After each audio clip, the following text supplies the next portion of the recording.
छत्रपती संभाजीनगरमध्ये एमआयएमचे नेते इम्तियाज जलील यांना मारहाणीचा प्रयत्न करण्यात आला आणि एकच गोंधळ उडाला। एका रॅलीमधून परतत असताना एमआयएमच्याच कार्यकर्त्यांनी त्यांच्या गाडीवर हल्ला करण्याचा प्रयत्न केला। मात्र हा हल्ला मंत्री अतुल सावे आणि मंत्री संजय शिरसाट यांच्या गुंडांनी केल्याचा मोठा आरोप जलील यांनी केला। शिवाय गाडीसह मलाही जाळण्याचा प्रयत्न करण्यात आला असा गंभीर आरोप जलील यांनी केला।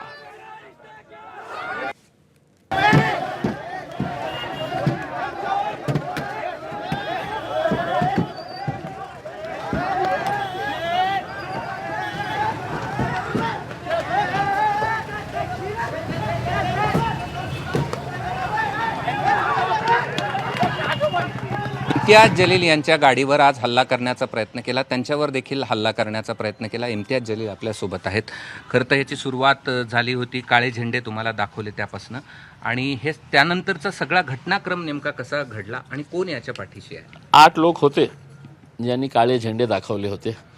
माझ्यासोबत कमीत कमी 300 लोक तिथे पदयात्रामध्ये सामील होते। आम्ही रितसर परवानगी घेतली होती, पोलिसांची परमिशन होती। 13 आणि 14 नंबरला आमची पदयात्रा होती आणि आम्ही लोकशाही मार्गाने तिथे लोकांना भेटी करून आम्ही पुढे जात होते। तेव्हा एक 25-30 जे गुंड लोक आहे शहरातले ते तिथे आले आणि त्यांनी अचानक हल्ला चढवला आणि त्यावेळी पोलीससुद्धा तिथे उपस्थित होती। तिकडचे जे सिनियर PI आहे ते सुद्धा उपस्थित होते आणि त्यांच्या समोर हे सगळं प्रकार घडला। त्यांचा उद्देश एकच होता की आम्ही पुढे येऊ नये, रॅली करू नये, त्या एरियामध्ये यायचं नाही। मग पुढे आमच्या दुसऱ्या एरियामध्ये रॅली होती ते आम्ही कॅन्सल करणार।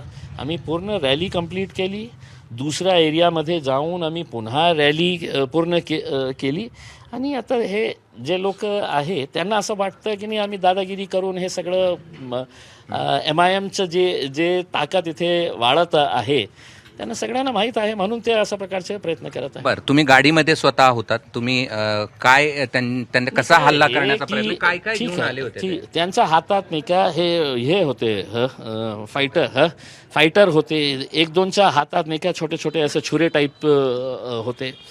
माझ्या 1-2-4 मुलांना लागलेला पण आहे।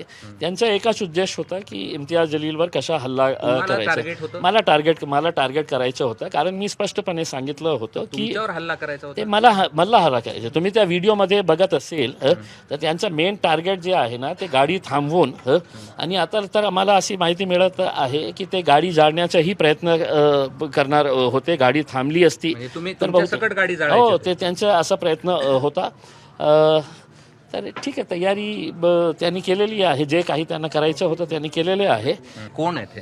काय हे की 2 नंबरचे धंदे करणारे लोक आहे या शहरामध्ये, ज्यांना संरक्षण कलीम कुरेशी हे लोकसभामध्ये उभे राहिलेला, विधानसभामध्ये उभे राहिलेला आणि त्यांना संरक्षण मिळते, पैसे मिळते अतुल सावे आणि संजय शिरसाटकडून। माझ्याकडे ऑडिओ एव्हिडन्स आहे की इलेक्शनच्या वेळी किती वेळा त्यांनी अतुल सावेच्या संपर्कात होते।